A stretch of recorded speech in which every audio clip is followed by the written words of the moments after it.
Welcome to the Community ROI podcast. Here, senior community experts, founders, and C-level managers tell the truth, the whole truth, and nothing but the truth about how community impacts business growth.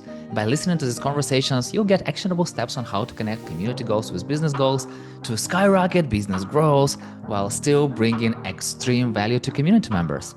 My name is Yurii. I help people and brands shine through communities and personal connections. And my guest is amazing Todd Nilson, a community strategy advisor who helps B2B enterprises and nonprofits build online communities that don't just look good on paper, but actually hold up under real life pressure. And the president of the Community Consultants Collective, an amazing place for independent community professionals to network, learn, and find projects. So, welcome, Todd. Thanks, Yuri. What an introduction, man. Great to see you. I always happy to talk to you. I feel like every time we're talking, we're jumping into another community rabbit hole, and it's always about finding some new and new ideas, new thoughts, and then we keep on exploring, and that's why I definitely love talking to you, and can't wait to dive into one more rabbit hole right away. So let's start with the easiest question: like, what is one community activity that you enjoy the most, and why? This was an easy one for me. I've been thinking about this a lot with some of the current customers that I work with, and my favorite thing continues to be live video call events or in-person events because that's really where the rubber meets the road of what we do is meeting and understanding the concerns and the needs and the problems that people are trying to solve. We're in the communities. If we're not doing that, we're not driving value for the businesses that we're trying to serve. Recently had a conversation with Seth Ressler, and we talked a lot about connections of community events with specifically community, specifically about connection of events with community. And it's like, chicken egg. You don't know what starts first, community or event. So for you, what goes first, an event or a community itself? Man, I've seen it both ways.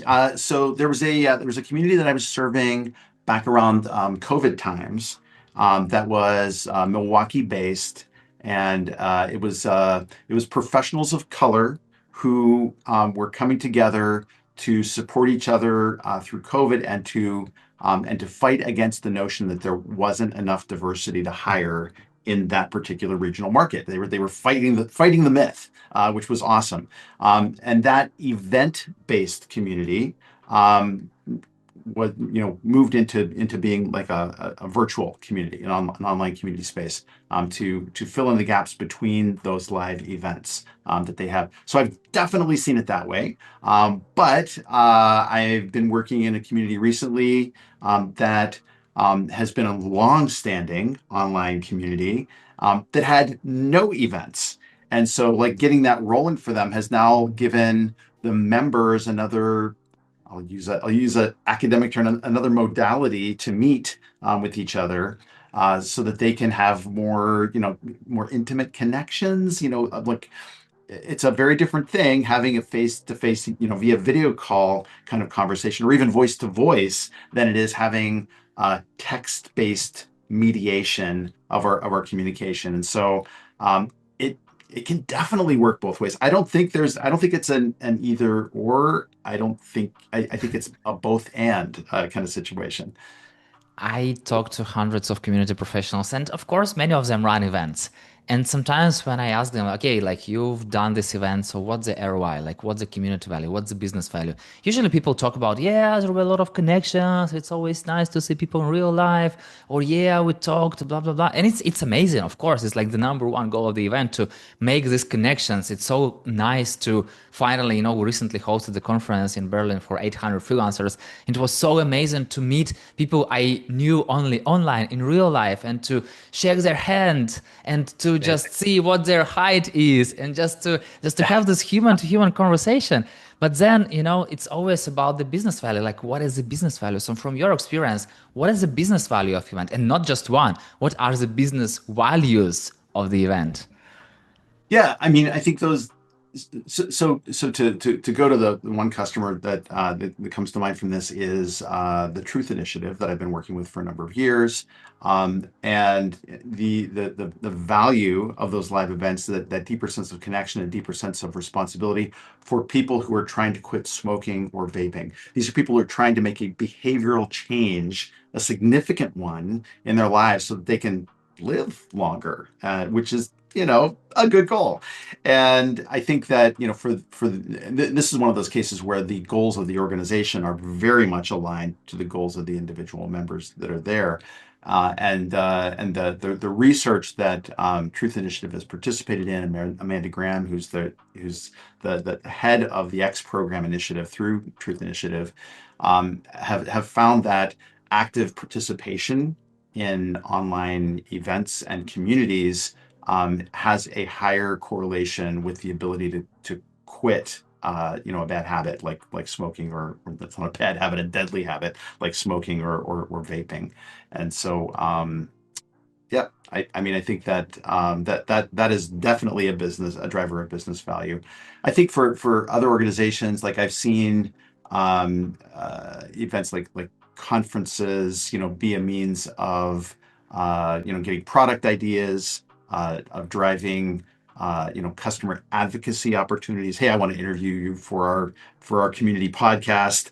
Of getting referrals, of helping enhance people's careers so that they can buy more product or buy more service. Like all of those things are viable business goals that could emerge from events-based community. When community folks plan the event, so of course it's all about finding the topic, finding the setting, inviting people, blah blah blah, and all the things around usual. But like, how do they include the business goal into the event planning? I think it requires some internal collaboration with the teams. I mean, you can't. You can't throw a dart into a dark room and expect to hit the target, right? So like there needs to be some transparency with what leadership or your internal constituents want to drive, out of that event. Are they looking for signups for the new product? Are they looking for testimonials? Are they looking for people to try out the product and give them feedback on it? If we know what those things are, then we can design an event experience that drives those outcomes that they seek. Otherwise, and I've seen this happen more often than I'm comfortable with, where the community team is left guessing about what the business value that the leadership team is trying to drive out of it. Maybe the business team just doesn't do a great job of articulating it. Like they haven't maybe had clear direction from their board, or like so. I think then it becomes the responsibility of the community professional to push their way into the executive suite, with some hard questions about what they're trying to drive, and expressing the handoff, and offering direction like a magician offers direction. So there's the magician's force choice. I don't know if you're kind of familiar with this idea of, like, the magician saying pick a hand, any hand, but like one Yeah. hand is slightly in front of the other. And so like the psychological game around this is like, oh, well, I pick that hand. And that's playing right into their approach. I think that we, in an ethical way, need to do that magician's force choice, Yeah. and offer leadership the thing that we think might be best. If we're not hearing from them what they want to drive, then it's up to us to try to lead that in a way that we think is what that's based on. And that's got to be based on um, you doing your homework as a community professional. You know the organization that you happen to be in. Whether you have an annual report that's publicly, put out there, or you've got, company town halls, you got to really listen to the leadership team and what they think, what they are trying to drive. You got to read the tea leaves a little bit and understand, what direction they're trying to go. This is stakeholder mapping 101. What does leader A want? What does leader B want? What does leader C want? How do we make compatible goals that fit with these things, and how do we guide them towards a better future that's going to drive value, for the organization, and then get them on board with that direction? Hey, wouldn't No. it be great if we had an event that drove product innovation? Yeah, you know what? That's a really good idea. Oh, Yuri, why don't you go ahead and do thank that? you for coming with that. Yeah, Yeah. like, and I feel like I have this joke that community builders are like vice CEOs of company because they still have to understand how everything works, what are each Yeah. teams are working on, and how to ensure that they are collaborating, first of all, that they are getting results and how to amplify the results. Because sometimes it's not that easy. And I truly believe that every community builder, okay, I met only one person who started their career as community builder. Most people are a little older and mostly they're accidental community builders. But I believe that when you are having a community builder education, you have to go for MBA too, because you have to actually understand how business works, how everything connects, and then with the community part, you can actually make it happen. But once again, it's too hard. We have to start somewhere, and I really love the moment about this communication part, and that's specifically what many community builders are missing. I remember one of the previous guests, Edu Giansante, he told like there are so many people tell that they feel siloed in their organization. But like, man, you are community builders. How the hell can you be siloed? Go talk to people. You're People. Yes. communication experts. Yes. You're Yes. working with people. Go Yeah. talk to them. That's it's not actually that hard if you do this. But still, for many people, it's still hard. So let's imagine we are creating an event and we have one of our stakeholders, for example, sales team, and they want to drive sales. Of course, that's what sales team wants. And but you, as a community builder, you want to create human relations, human connections, and you don't actually want people to go and sell during the conference to other people, like in the right way, in this way. Hey, go buy our product, or are you already like subscribed to our product? Hey, here is how you can be subscribed, etc. So how do we build this event with a goal of bringing more referrals, more potential signups to a product? Yeah, yeah. So my mind immediately went to an old sales professional. I shouldn't say he probably is getting a little bit old by now. Jeff Gitomer, who did he did a column in the Business Journal in Milwaukee, but I think he was probably nationally syndicated with his work. But interesting guy. But like one of his key catchphrases was people love to buy, but they hate to be sold to. And so like that would be the philosophy by which I would design the event.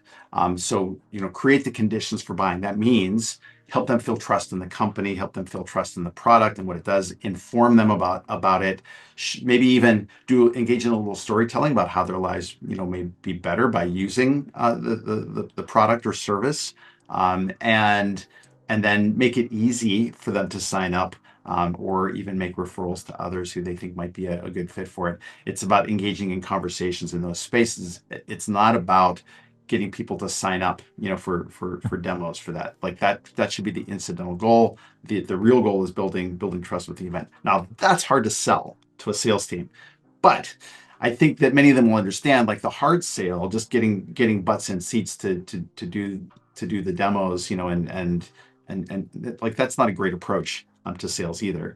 Like you want to have people that like the product, that they have some level of trust in you and what you're doing, and so you build an event around education and empowerment and helping people feel like they're part of the team, that they're part of. Ideally, I like this, the great rebellion about the way that things have been done always and why our product is different, and why by aligning yourself subtly with our product, that means that you're a rabble rouser. Like it's the old Apple commercials, right? Like that Mm-hmm. it's rise up, it's the revolution, it's your tech. And I think that some of the best community movements tap into some of that sense of rebellion, and changing the status quo. And so if you can communicate that in an event, if you can build that into the the trust markers of an event, then I think you could be successful at that. No, it also reminded me of the book Spin Sales by Neil Rackham, where you kind of like sell the product by not selling it specifically, but by asking questions that lead Yeah. your customer to buying it. And the one of the main ingredients is being like actually curious, asking not to sell, but asking because you really want to understand your customer and you really want to help them. And I feel like there are so many people heard about this technique, but they are missing this. And sometimes on LinkedIn, people start asking me questions, and I'm like, what do you want to sell? Like just don't ask me all these questions. Just tell me like what exactly do you want to sell, because they're doing like really bad job. They're starting asking some random questions without even checking who the hell am I and about actually being Yeah. interested. And I feel like that's exactly what missed sometimes in the events. You know, you are trying to do something, but you don't actually care about the people. Yeah, yeah, it's performative sales, right? Like they're following like a script, to try to sell you something, but they've clearly done only the most surface level demographic check to see who you are, and they're and I don't appreciate like the what seems like an innocent question, but you can clearly see what the direction of it is going to go. It's going to go to a pitch, and you know that you're not interested in buying that thing right now, and that's not even what it is. And I would really just rather know who that person is. And I think I sometimes on days when my brain is feeling a little playful about this, like I will short circuit that pitch conversation, and I will either say like I'm not interested in that. Tell me, what I noticed this thing in your background where you buy classic cars. What's that all about? And then I'll just like deflect the conversation in a totally different way. Or if I'm really feeling really subversive, I turn it back around and I try to sell them a community. I'm like, oh, it sounds like you could use an online community for that work. Would you like to set up a sales call with me? You're a mean person, Todd. You know, Yeah, like I'm you're I'm you're I'm, you're not I'm just helping people to do their job, actually. But I totally get it, you know, I totally get it. And it's also fun, but it's also about like being smart. And if you're smart, even when you see people start playing around with you like this, you can still turn the conversation the right way. Because, you know, when you actually care once again about what this person is telling you can always reverse it. But I feel like we're also already diving into the sales topic, not in the community topic. And we talked a lot about the events. And yeah. I'm still curious, outside of events, what is one goal of the community that you are working with at the moment, or maybe worked before, that inspires you the most? Well, I mean, not to keep coming back to one example, but the most inspiring community I've ever had a chance to work for is the Truth Initiatives X program community, and that's because it saves people's lives. The people that are in that space say, "I'm here today because of this community, about the people here that support me." But I would say, there have been others that I've definitely found inspiring. I worked for a number of years with the Kern Family Foundation has a community that is for engineering faculty and staff who the purpose of the community is called Engineering Unleashed. Hey to Michael Johnson, um, is to encourage engineering faculty and staff to build undergrad curricula that encourage those students to engage in entrepreneurial thinking about Hmm. about building things. So it's not just about learning engineering principles, but how could this be turned into a business? How could this be, if you're going to be a startup, how can you take these principles and turn them into a viable business?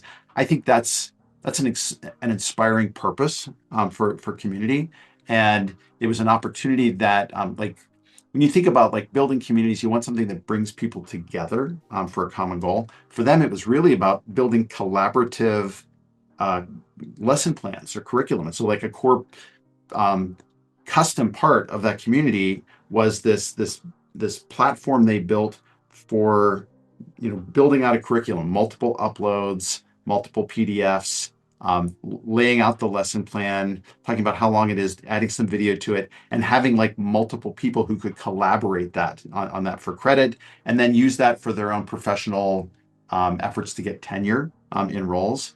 I mean, talk about a community that was really had some lofty goals and built that. So like I get inspired by every like I I think it's one of the reasons I like doing consulting and fractional work, because I get to be inspired by founders and executive leaders who have a real vision, for changing the world in some better way. You have a lot of experience doing that, because, you know, the more you speak to people like this, of course, you always learn from them too. And, Yeah. you know, sometimes there are leaders who are inspiring themselves, who already have some vision and who understand that community can amplify it.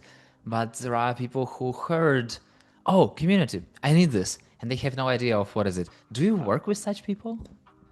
Um, I try not to. I mean, so it's a flippant answer, but what I will say to you is, um, I found as I've done this business, and I've been in community consulting now as an independent for over 10 years and for longer than that, as a consultant. Um, I found that it's generally not a successful proposition to go into companies where they think they need community like a child needs to eat his broccoli, and and find success at that, like that, like if an executive leader doesn't get it, if they want to say like, no, what is this going to do for us, or tell me why I should do an online community. If that's the question, my usual response is, I don't think you guys are ready yet. I don't think you're there, to do that. I'm not here to convince you of that. If you haven't had an experience, and I like um, Josh Zirkle, who I know has recently been on my show and yours, talking about this. A shout out to Josh and his new book. I think talks about that is like that executive buy-in. They probably need to have had some experience in community. I think Chris Catania maybe talks about this too, a bit in his. But they need to have some. They need to have had some personal experience about community and what it could build. Yeah, I'm sorry. I think Chris had that in his book. Josh was amazing too, and I think there's a lot of relation between those two books. They're both great buys.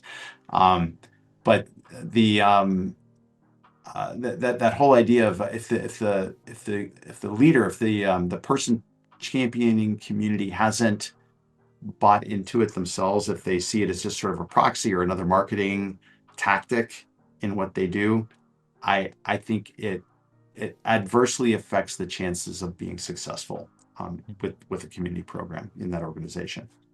Now, it's interesting that you mentioned both of those humans, Chris and Josh, because I truly believe that their books are somehow connected and they Yeah, came like in a very, very similar amount of time. I believe that Chris's was around um, April or maybe even earlier, I around think you talked to him at I- least It, it, 3 or 4 months it was ago. Yeah, it was yeah, it was somewhere around. So I received his book on Christmas. So it was around Christmas, and then yeah, Josh's book went out in April. But the best part that I like my personal take. I read both of them, and Chris's is like more inspiring. So if you are a yeah, leader and have no idea why do you need the community, so you can go read it, and then you have an idea, and then you hire a person who will do this for you. And Josh's book is more like all hands in. So basically, there are a lot of examples, a lot of takeaways. There are a lot of yeah, steps like do this, do this. So it's like a practical guideline. So I yeah. truly believe that for someone who have no idea, or at least someone who wants to understand community better, start with Chris's books and go to Josh's books. If you already have this buy-in, go to Josh and like learn everything from him. So yeah, I like that characterization a lot. I think Josh's book is a really strong operational guide, to the work, which is not to say that Chris's isn't, but I think you're right. Like Chris's stuff, because he interviewed so many people for that book, it is inspiring. I think that there's a lot of that and involved. But And yeah, and you need that inspiration because sometimes it's really easy to get lost in the operational, specifically in the community. It's not an overnight success. You have to do a lot of work, to get to this overnight success. So you definitely have to have some kind of a motivation. So you need to start somewhere. But yeah, anyway, I really love that how you talked about this thing, like bring people together around this goal that they want to achieve. And sometimes people don't actually understand this. So you, as a community builder or as an organization, you've done your research. You know that this specific people needs this, and you like 100% sure that these are those challenges. And then you tell them about this, and they're like, no, no, no, it's not my challenge. I don't have this challenge, but you definitely know that they have because they have. Sometimes you don't want to say that you have challenges because it's like, no, no, professionals in my field, they are not having any challenges. We deal with everything. So how do you get those people into the community? How do you kind of sell community to them in a nice way? on the business side or on the member side.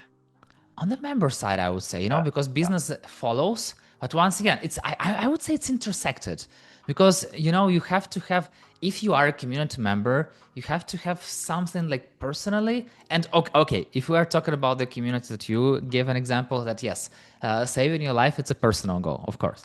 And sometimes let's say we have a community of Salesforce experts. They have both personal and professional goals. So let's connect too. Let's connect professional Yeah, and I business. mean, I think sort of understanding the motivations of those individuals doesn't come unless you get some live one-on-one qualitative interview time with those individuals. That's a core part of any strategy work that I do, and organizations that want to skip that part because they say their marketing team has already done that work don't know what the hell they're talking about. They need to rethink that process because it's very different things. There's a big difference between marketing personas and understanding the community drivers that make people want to join a space to solve issues or improve themselves or prosper professionally, with their work. And you don't get at that without one-on-one conversations and without understanding the problems they're trying to solve.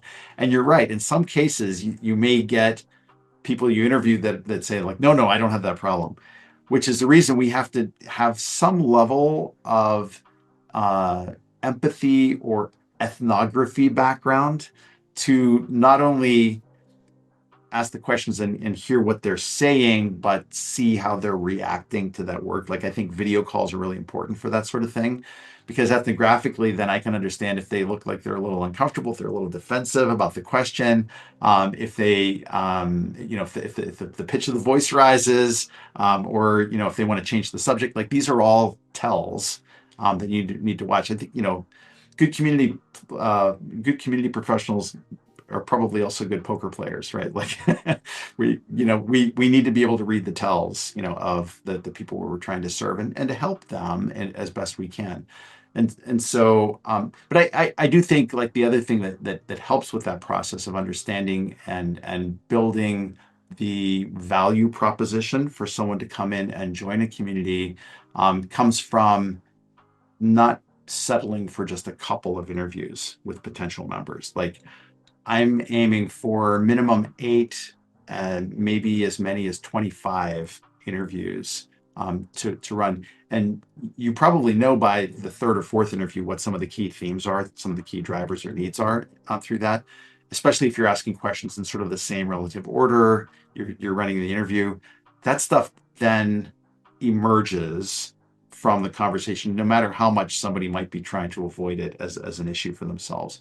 And then I think there are things that you can do to further validate your understanding of what that community wants going forward. Things like running panel discussions. Like after you've done the one-on-ones, hey, let's get a panel of about 5 or 6 people together. Like we won't be biasing them. We already know what some of the themes are. We can ask them as a group, see what the dynamic is as they talk that out, understand that a little bit better. Then you definitely want someone else in the room recording the conversation so that you can tell what the themes are. And then and only then would I go to more quantitative measurements, sending out surveys and understanding things in that way. I think it's an emergent picture you have to build around this stuff. Most companies don't have the appetite to do those 3 rounds, but at least getting in the one-on-one interviews, I think, is an important part of building a community strategy that's going to have a good value proposition for people to want to join.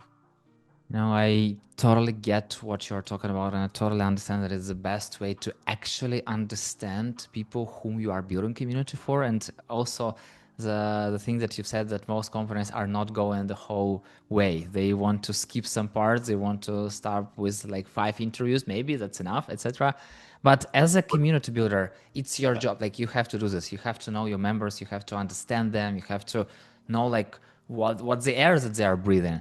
But how do you kind of like sell this to leadership? How do you tell them that, hey, we need to do this like first round with like 20 people, then we need to have a panel discussion with like 6 of them, then we need to do the third round of like summarizing and asking like sending a survey? How do you explain it? I mean, I think it has to be aligned with the timeline that the business team has. They may have some goals for getting to market or getting a community to market at a given time that might compress, what we can actually get done in that period of time. And so that becomes a project management problem. At that point, we've got timeline, scope, and cost, for the work. If you want me to compress one of those things, the other things have to give a little bit.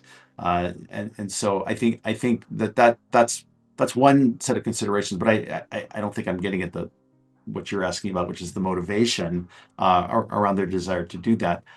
I think if they understand, if they've felt a sense of ownership about the community initiative, then it's easier to have them say yes to a more robust methodology for discovery and validation in that process. And what I mean by that is that that entails, usually with my work, being in a room with the key leaders, a cross-functional leadership team where we can get them to express what their underlying assumptions and goals are about a community initiative and how it would serve the organization and what comes out of it. Because by getting them in the room and getting them to articulate that within earshot of the others, they understand that they may have very different ideas about what this initiative is or could be. And like getting them to a point of consensus, that's work I love to do, is to get them talking to each other and to start to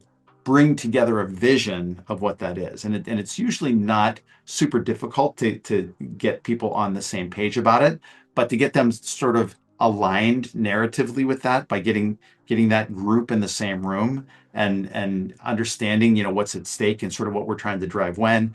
Then it's easier for me to build a phased roadmap. Then it's easier for me to sell a methodology for validating our understanding. Once we've unpacked what they think the customer or the member of the community wants, then it's easier to get to a point of agreement with them, to underwrite the work. Let's imagine they trust us, they go with the flow, they understand, they believe that we are professionals, and they're saying, okay, go do your job. I won't intervene here. Like, please do whatever you need. Just give us the results. And like, oh, okay, fine, I'm doing this. So when you do all these interviews, you get the understanding, you get the idea, you prepare a strategy of the community, at least some kind of an MVP. I really love how Rosie Sherry go about it, MVC, like minimum viable community. So you create a little bit of a small step where to start with. But of course, you will have a question, what platform do we use? And just before Yes. the recording, you told me that you have a list of 146 platforms and even 147 already. And I'm 147, curious, you had one to me. what are your, okay, let's not limit ourselves, top five platforms for communities? Oh my gosh, you're asking me to pick my babies. Exactly, exactly. So one thing I'll say, like I love the way Rosie Sherry, like she does amazing work. I really love that. I don't think I've ever really had a conversation with her, but I feel great affection for her contribution to the profession and the practice of what we do. I might twist it a little bit, and I think this has to do with answering your question about the favorite platforms. Um, I think not only does it need to be a minimally viable community, it needs to be a minimally lovable community. Hmm. And so that means then that whatever community platform you decide upon needs to be lovable enough for the members that you want to be participating there. Lovable enough means can they do the things? Can they figure out the things that they need to do well enough to solve their problems or to feel like they are getting meaningful value out of the community space? And so I think that, I mean, that answer is different, and I mean there's a vast gulf of Mhm. difference between large enterprise community platforms and what I would consider platforms that largely serve the startup founder coaches marketplaces that are out there, and they do very different sorts of things. I think that the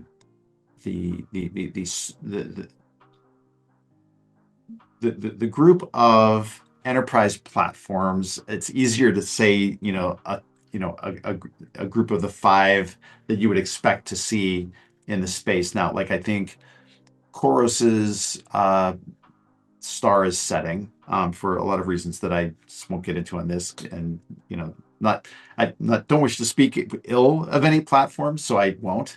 Um, but I think that there are them being sold has driven a lot of enterprise activity, migrations from that platform to other viable spaces, including Gainsight, Higher Logic Thrive, Higher Logic Vanilla, Gradual, Better Mode, Bevy. Like these are the platforms kind of and Discourse. These are the platforms kind of playing in the enterprise space most frequently that I see. So like there's fewer than seven, I think, that are kind of working and serving in that space as my favorites. There's more children to pick among, within the startup coach independent business owner space. Um, of those, I think that it depends a lot on the members and what they're trying to drive out of that. Like, Slack is the elephant in the room that is easy onboarding, terrible metrics. Um, you know, getting people to join a Slack community is great, but like then there's the channel bloat of too many Slack instances that are out there. I'm in Slack every day. I kind of resent that I'm on like 10 or 12. I've winnowed it down from 20 and don't love that piece of it. Um, and that's great, but like, I have a warm spot in my heart for platforms like Disco and Heartbeat that I think are doing some amazing stuff. Disco on the learning management side, the marriage of that, Forge is really great in that space too. Um, Heartbeat, I love what they're doing, by way of supporting startups and newer businesses. Murtaza has just built a great platform. The AI integration and onboarding for that is really solid.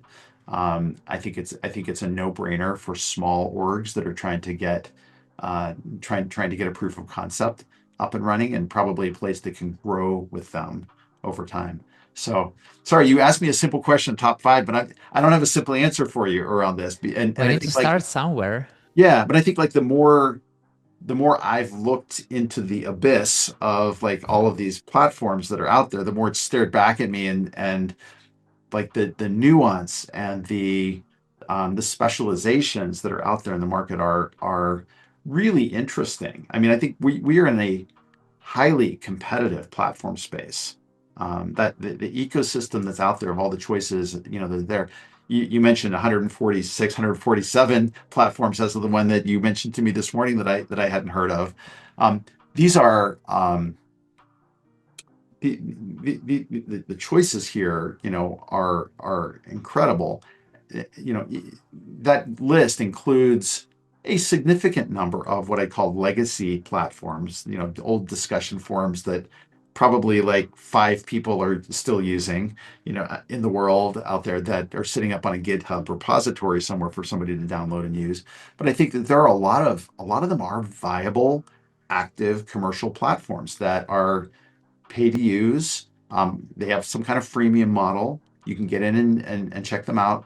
And depending on what you need, you can find a platform that's specialized to serve the audience that you want.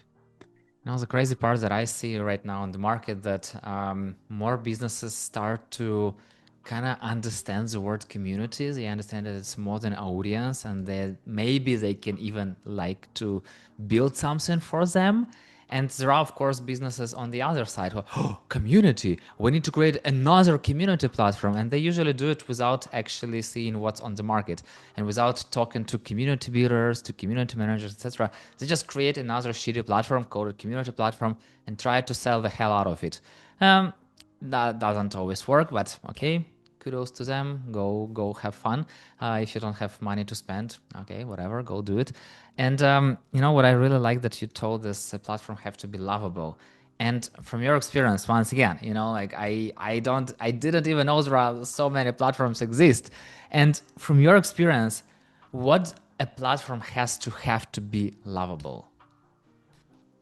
I think that it has to have been designed from some inspiration point or need from the founder. I think that from what I've seen, so I'm doing I'll do a plug for my platform demo series on the Clock Tower Advisors YouTube channel that you can check out. What I'm finding is every single founder, every single community platform that I've gotten demos for so far, and I've probably gotten upwards of about 10, maybe 12 so far of that. Like I want to interview them all. I want to talk to everybody. Or if it's an open source thing, I want to download it and try to set it up myself and and see how it works. But every one of them had a reason why. Like they saw something in the marketplace that wasn't being served. Like, hey, I don't like the way that learning is set up, or I don't like that there's not enough privacy in this platform, or hey, I didn't, I had this real idea about interconnecting community platforms, like one community with the other, or I have this vision for analytics that nobody else is serving right now.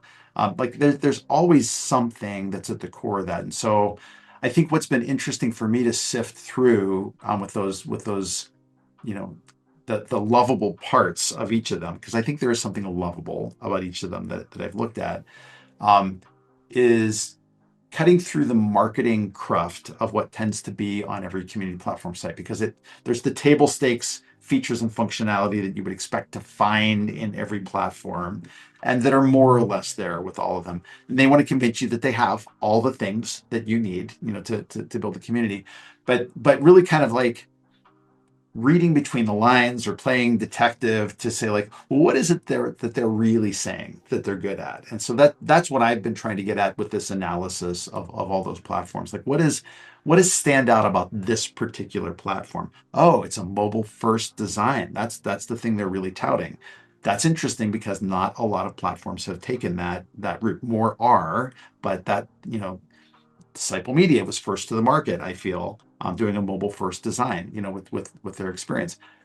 That's interesting. So that's the lovable piece of that. And I think each of them have a little bit of that. And so my spreadsheet is this admittedly subjective view of these different areas that a platform serves, and then putting a little X in the box, for each of those that I feel is there. My role as a strategist is to have an opinion about these things. I'm offering a pundit's opinion of people as someone who's looked at a lot of different community platforms, and these are the things that I see that stand out. The more I talk to people, they usually ask not what platform should I choose, but they ask like, should I choose Circle or Slack, for example? So Yeah. they already heard something, most likely. I'm not saying they tried it. Usually they heard about something, or maybe they are member of some of the communities that uses some kind of a platform. So basically, they didn't really do the research part. They just heard about, and then they already biased. Should I choose either this or this? So for Yeah. people who are trying to find a community platform for their community, how do they do this search?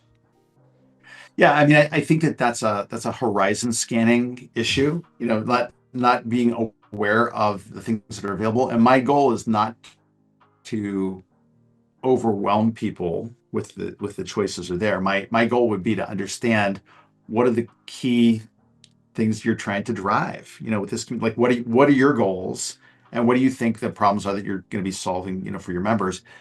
Tell me those things. It's a microcosmic version of what I do with a strategy, with a customer. But tell me those things, and then I might be able to make some viable platform recommendations. And what we know from human cognition is that the maximum number of things that we can tend to hold in our head as meaningful choices at a time is about seven.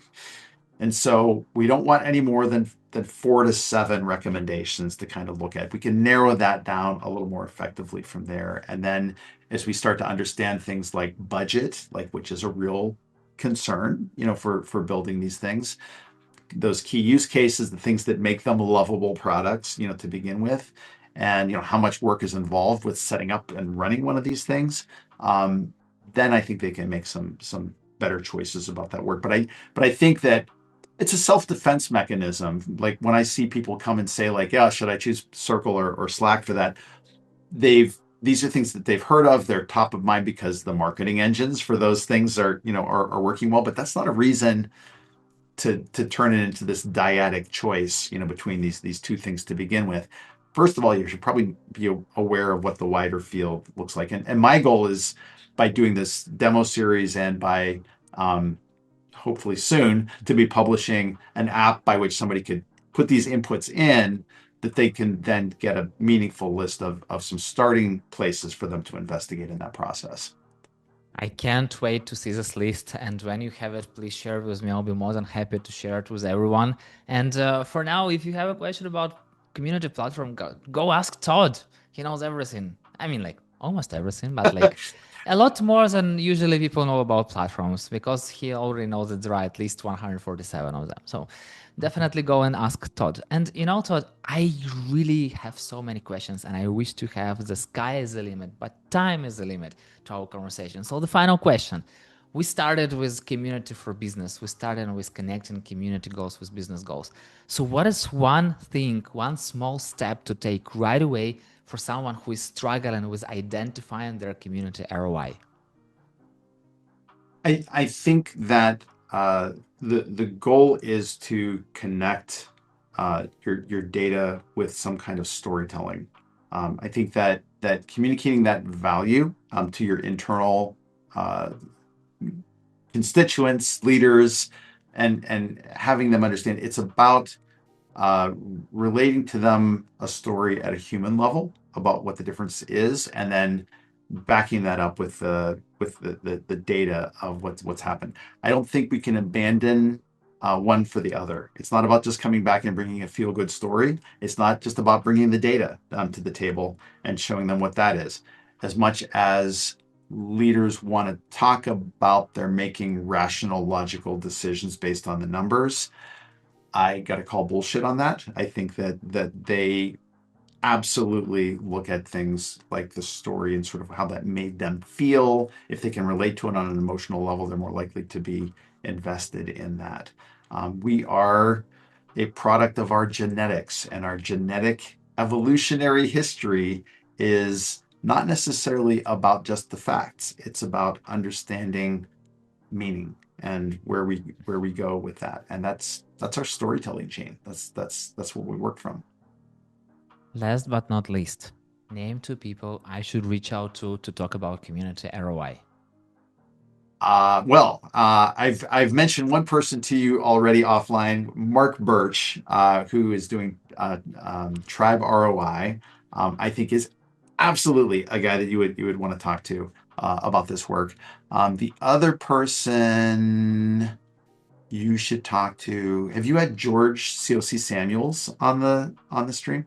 Not I think yet. George will be an amazing guest for you as well. I think he's a brilliant entrepreneur with a community mindset and a technical person. So I think he would have some interesting things to say to you as well. Amazing, amazing, Todd. Thank you so much for these intros. And of course, thank you so much for the conversation. I learned so many things from you already. And you literally turned my world upside down just by the number of community platforms. And exactly, I love this approach about like, having this minimum lovable community and minimal, there's a platform has to be lovable because it's something that I truly believe people are missing. They just go for some names, as you've said, they heard some marketing here and there. They saw that there are some communities, and then they just go with the flow. They don't do their investigations. They don't usually spend some time, and then they are might be unhappy with some of the features, or they might be lacking of some of the features. And today you help to understand that hey, there is more than one way to be right. So definitely, once again, for those folks who listen who have questions about platforms, go ask Todd. And yes, always, I always love talking to you because you definitely add some extra thoughts, extra ideas, extra stuff to think about. So thank you very much for this conversation, Todd. I always enjoy our conversations, Yuri, and love what you're doing with the podcast. Keep on going, man. Thank you very much. And yeah, in the community world. And thank you so much for listening. If you have any questions about how the community can help you reach and overcome your business goals faster, let's connect on LinkedIn and talk about it. That's it. We're done. See you in the next episode.